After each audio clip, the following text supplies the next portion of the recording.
Bismillahirrahmanirrahim.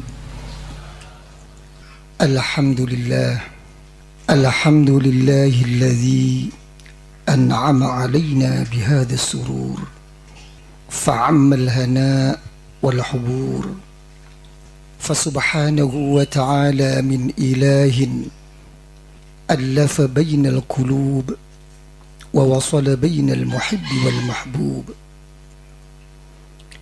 Wassalatu wassalamu ala sayyidina wa habibina wa syafi'ina wa qurrati a'yunina wa maulana Muhammadin habibil mahbub syafil ilali wa mufarrijil kurub wa ala alihi wa ashabihi atibba'il qulub, amma ba'du. Para habaib, para masyayikh, para kiai-kiai, para asatidz yang saya muliakan, para hadirin hadirat yang saya muliakan. Pertama kali saya panjatkan syukur kehadirat Allah Subhanahu wa ta'ala. Alhamdulillah, alhamdulillah wa syukrulillah. Di mana kita semua sampai detik ini oleh Allah Subhanahu wa ta'ala senantiasa diberi tetap Islam dan iman, diberi hati yang lapang, diberi ni'mah sihah wal afiyah, diberi kesempatan waktu untuk bisa bersama-sama berkumpul dalam ini majlis, yaitu majlis zikir kehadiran Allah Subhanahu wa ta'ala, majlis untuk mendekatkan diri agar sampai di sisi Allah dan dicintai, diridhai oleh Allah Subhanahu wa ta'ala.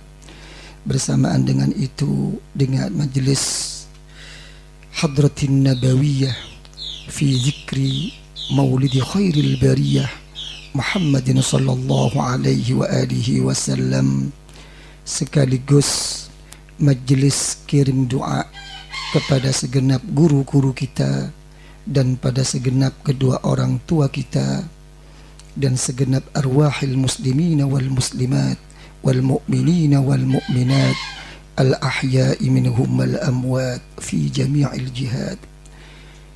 Para hadirin hadirat yang saya muliakan, di dalam Al-Quranul Karim Allah telah berfirman, fadhkuruni adhkurkum washkuruli wala takfurun, yang artinya kita diajak untuk berzikir kepada Allah. Bila kita berzikir kepada Allah, maka Allah akan membalas zikir kita. Terserah kita bagaimana kita pada saat berzikir kepada Allah. Kalau kita ingat dengan dosa kita dan mohon ampun kepada Allah, maka Allah akan kembali mengingat kita dengan pengampunannya. Bila kita ingat kepada Allah dengan kasih sayangnya, maka Allah akan menjawab kita dengan kasih sayangnya. Selanjutnya yang nomor 2, Allah Ta'ala memfirmankan, washkuruli wala takfurun, bersyukurlah, bersiap hatilah untuk menerima kenyataan-kenyataan hidup dan kehidupan ini dari Allah. Wala takfurun, jangan sampai hati kita ini terdinding untuk menghadap kepada Allah Subhanahu wa ta'ala. Wah, ini yang suka merokok susah ini. Ini banyak yang merokok apa tidak? Nah, ini kira-kira mau tobat apa enggak? Jangan, hati-hati ya. Kadang-kadang ahli hisab ini, ahli ruku'.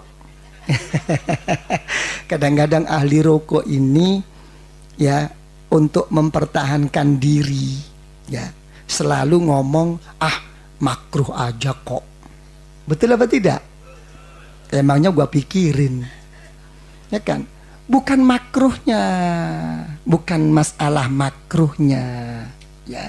Ini yang jadi masalah itu kalau orang-orang waliyun min auliyaillah, orang yang dekat kepada Allah, yang jadi masalahnya itu apa? Baunya. Ngerti? Jangan lagi rokok, petai, bawang merah, bawang putih itu banyak manfaatnya. Ya, di dalam pengobatan. Tapi karena baunya, malaikat itu nggak mau deket. Makanya kalau mau sembahyang, mau zikir, ya, apalagi Al-Imam Abu Yazid Al-Bustami radhiyallahu an, kalau mau sembahyang berzikir kepada Allah, dia ambil air mawar, dia kumur, tahu? Jadi kalau ini bawa bau rokok, ya, malaikat itu menjauh. Ya dicatat ini sembahyang zuhur, tapi dari sana malaikat bau Ya, ini masalah bau, bukan masalah hukum makruh. Gimana kira-kira? Tobat. Ya susah tobat rokok itu susah. Kadang-kadang kalau puasa yang buka pertama rokok. ya, air rokok. Sudah. Yang nomor 4, bertobah dari khilaful aula. Sesuatu yang kurang pantas, kurang patut. Sudah. Yang nomor 5, bertobat dirinya merasa telah berbuat baik. Hati-hati. Ya. Kita ini sebagai manusia, walaupun bagaimanapun yang banyak, nggak semuanya, yang banyak, kalau sudah bersembahyang atau ibadah apapun, merasa bahwa dirinya telah berbuat baik. Salah yai? Nggak salah. Tapi kadang-kadang nggak berhenti di situ. Kadang-kadang terus merasa cukup dan beres. Apa tandanya orang merasa cukup dan beres? Lebih semangat dia waktu ibadah daripada sesudah ibadah. Begitu membaca istighfar seenaknya sendiri aja. Astaghfirullahaladzim alladzi la ilaha illa wal hayyul qayyum. Enggak pernah dimenangis di dalam hatinya. Ya Allah, banyak salahnya ya Allah, sembahyang saya. Ya Allah, terimalah ya Allah, terimalah ya Allah. Kewajiban telah saya penuhi ya Allah. Tapi untuk diterima atau tidak ya Allah, saya tidak tahu ya Allah. Karena itu baca istighfar seenak-enaknya. Kenapa kok timbul begini? Karena dirinya merasa telah berbuat, telah bisa melakukan. Kalau sudah begitu, akan timbul rasa beres dan cukup. Kalau sudah timbul rasa beres dan cukup, tidak ada kemauan yang kuat untuk menghadap kepada Allah.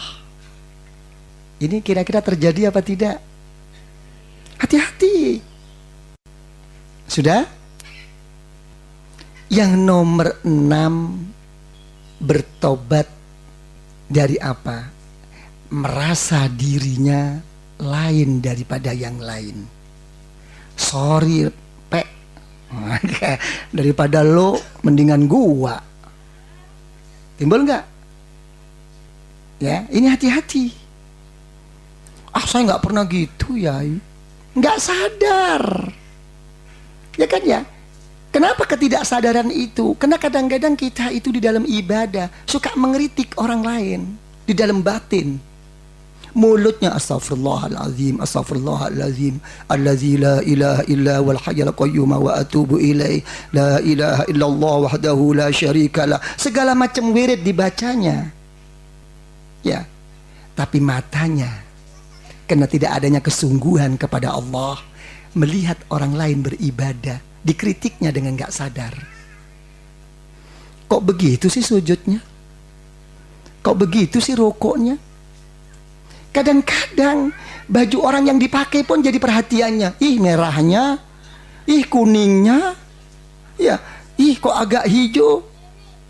Ayo kita sadar nggak nih? Ini jangan merasa dirinya lebih daripada yang lain. Ya. Terus tobat yang nomor berapa? Yang nomor 7, jangan sampai merasa puas, cukup bahwa dirinya telah beristighfar dan tobat kepada Allah.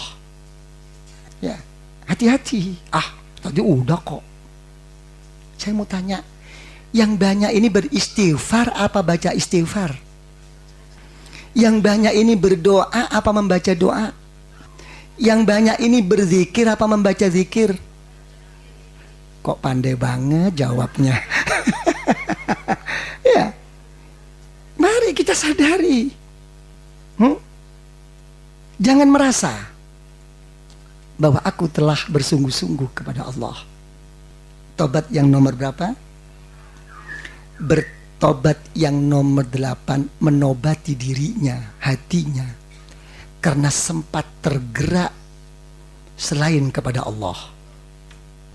Ini kedudukan cinta dan rindu kepada Allah.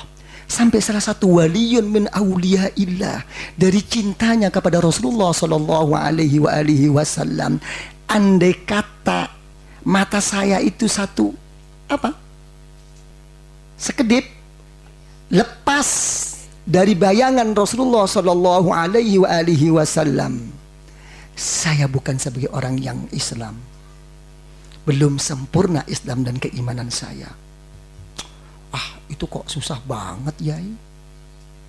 Kenapa Anda semua ngomong susah? Ingat deh dulu waktu pacaran deh.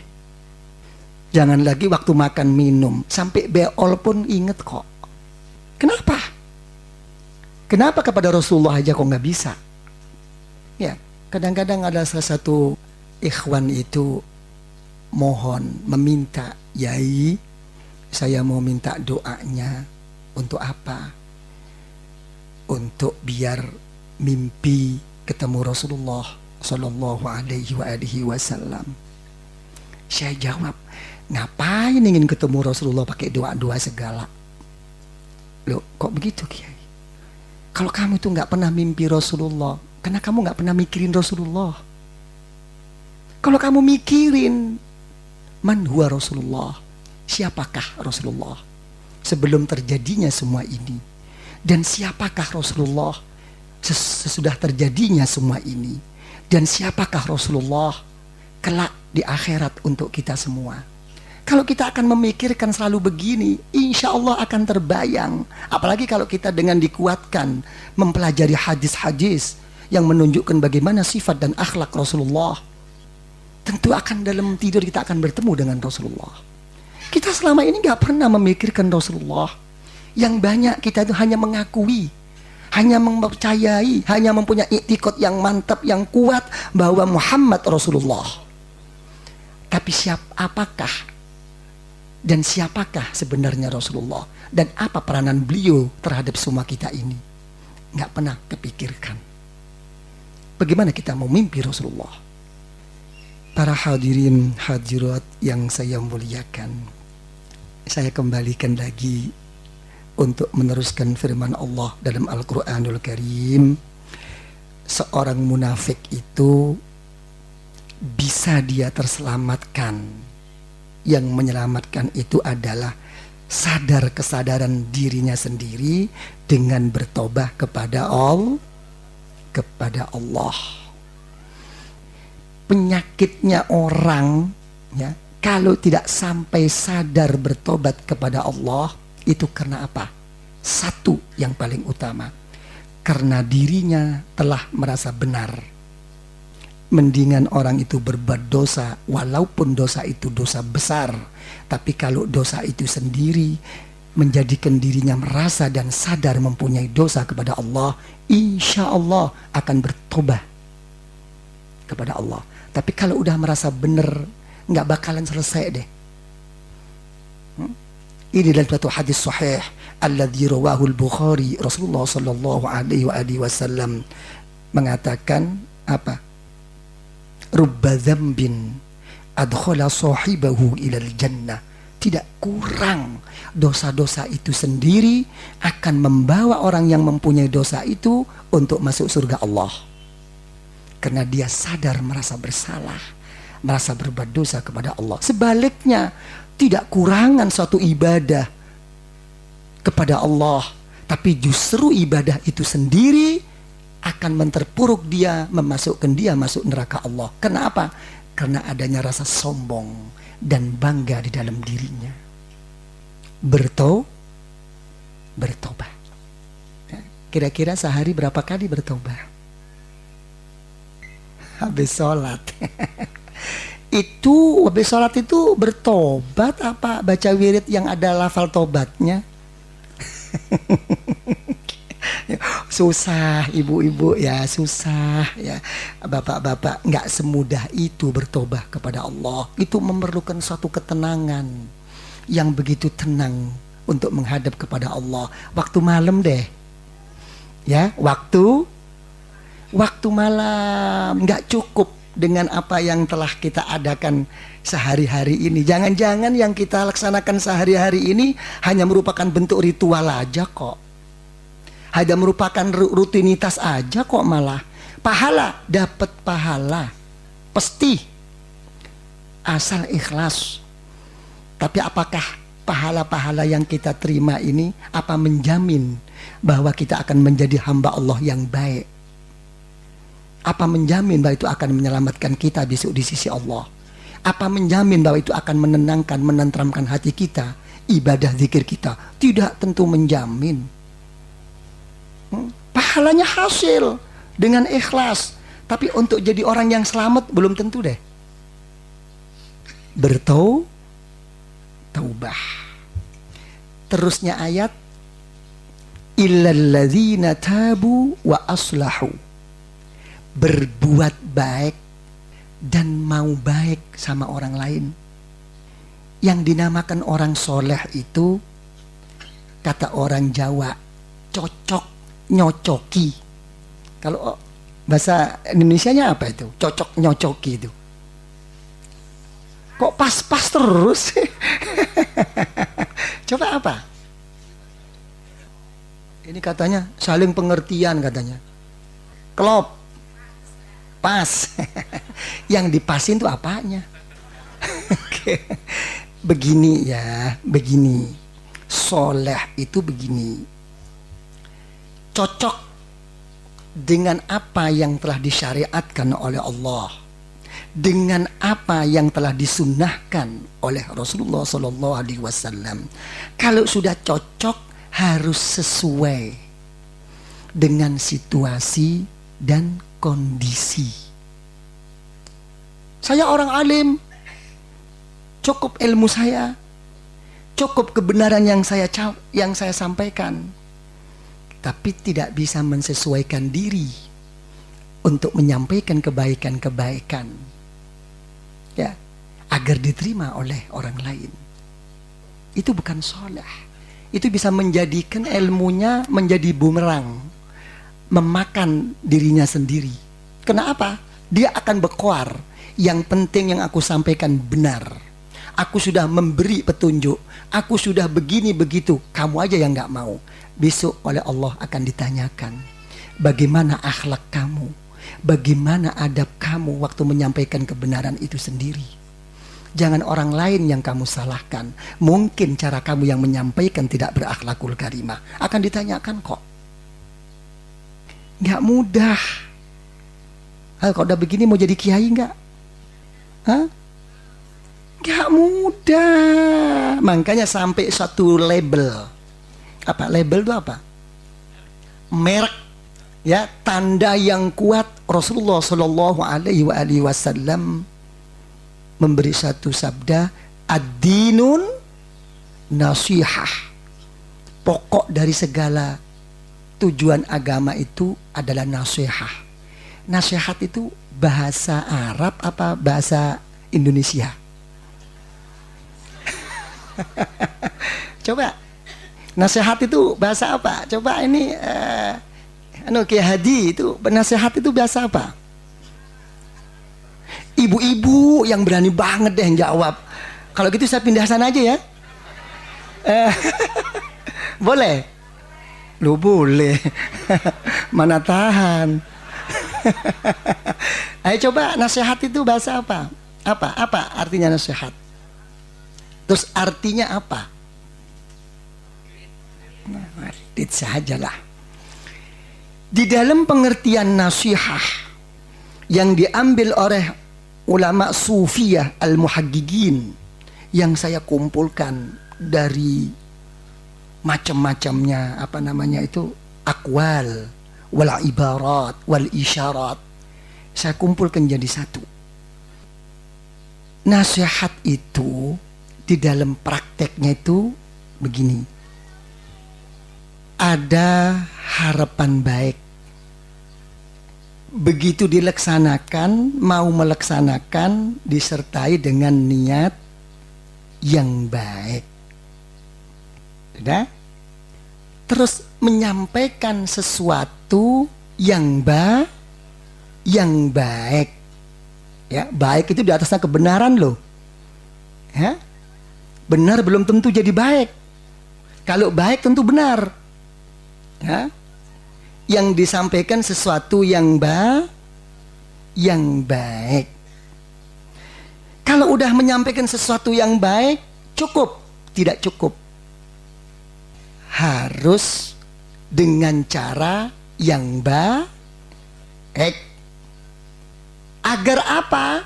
Agar diterima baik.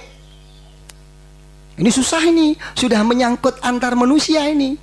Setiap orang lain-lain. Ya. Nah, kalau sudah harapan baik, niat baik, ya, yang disampaikan baik, dengan cara yang baik, diterima baik, cukup? Tidak cukup. Kita akan dipertanyakan lagi oleh Allah Subhanahu wa ta'ala. Apa? Bagaimana semuanya ini akan jadi baik? Oke? Jadi kalau sudah begini, apa tugas seorang yang menyampaikan ilmu daripada Allah? Itu apa? Hanya cukup mengajar? Tidak. Yang lebih ditumpukan, diutamakan, memohonkan umatnya kepada Allah. Jangan dibiarin ilmu begitu disampaikan, ilmu telah diberikan, berarti sudah cukup. Tidak. Harus dimohonkan kepada Allah. Bagaimana? Makanya kalau kita pertanyakan, apa sih bedanya ulama dulu dengan sekarang? Apa bedanya kiai dulu dengan sekarang? Bedanya itu cuma satu aja. Kalau ulama dulu, kiai dulu menangisi umatnya setiap malam. Tapi kalau sekarang tidak. Kapan mereka-mereka yang banyak itu bisa menangisi umatnya? Kadang-kadang ceramah sampai jam 1, jam 2, belum pulang ke rumah jam berapa? Kapan mau menangisi umatnya? Udah capek kok. Kelebihan dan kehebatan Rasulullah Shallallahu Alaihi Wasallam menanyakan umatnya, ummati, ummati. Kalau istilah secara gampang, bedanya ulama dulu dengan sekarang, apa yang banyak? Yang banyak, ya, ulama dulu itu ulamanya bangun, umatnya tidur. Jadi namanya orang bangun bisa bangunkan orang tidur. Tapi kalau ulama sekarang yang banyak bukan semuanya. Apa? Ulamanya tidur, umatnya mati. Mau apa? Tunggu aja jadi hantu. Hah? Sudah paham? Nah, ini kalau saya panjangkan nanti belok ini. Ya, karena ini menyangkut kepada sari tauladan Rasulullah. Ya. Jadi harus jadi soleh. Kita bingung. Satu hadis riwayat Imam Ibnu Majah, Rasulullah Shallallahu Alaihi Wasallam ditanyakan oleh sahabat beliau, ya Rasulullah, manil aulia? Siapakah mereka wali-wali Allah yang dicintai oleh Allah? Bukan yang cinta, yang dicintai.